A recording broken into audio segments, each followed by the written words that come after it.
This is exactly what you're missing when you choose not to show up.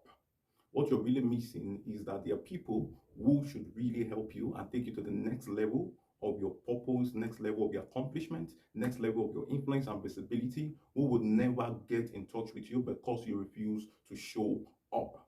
You refuse to show up because you say, oh, I'm shy. I don't know what people will say. I don't know what people will think. I don't know how they will feel. But do you know that you are limiting yourself from greatness? You are limiting yourself from recommendation to those who can lift you to the next level of your possibility, the next level of your vision and dream because you refuse to show up.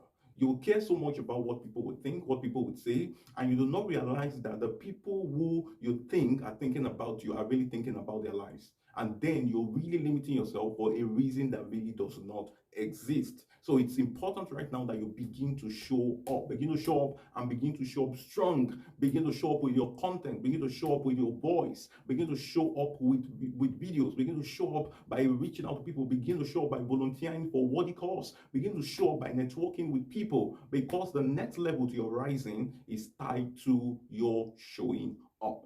Now, there was an instance at the point that happened in scripture. There was a young man called David, and this young man was always being is used to being sent to the bush to care for the sheep, and ensure that they're in good condition. We take them grazing. And there was an instance when there was a battle that was existing in the land of Israel. And David, being the last born, was not even considered as one who could be a warrior, who could fight in battle. He was always used to being sent the menial jobs in the house.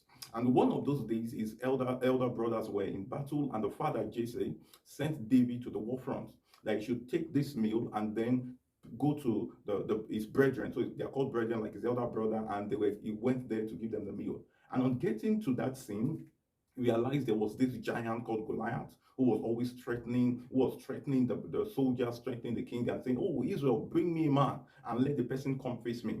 And David decided to take up the challenge. It was the last born, and he asked the question, what will be given to the man who will defeat this warrior, who will defeat this giant? And then he decided to show up and said he was going to fight with him. Now, nobody knew that David had what it took to really fight the giant and kill the giant, because eventually he went to the battle, he fought with the giant, and then the giant fell, and he told him exactly how he was going to kill him. And David killed the giant, and that was how Israel dominated the land. And eventually, David became the king of Israel. Now, David would have never gotten such recognition, such visibility, such influence if he decided not to show up. Imagine David saying, oh, I'm scared. Oh, I don't like going to war. I don't like doing things. Most of the times, the things you are running for are actually the gateway to your lifting, to your dominance, to your influence, and to your massive visibility. And some of the miracles you're expecting and you are really praying about, eagerly hoping that, oh, someday I'll get this miracle, and you're taking time praying and praying about, they are tied to your showing up. Show up right now. You're saying, oh, I don't have a job. Show up to the point where you get that job.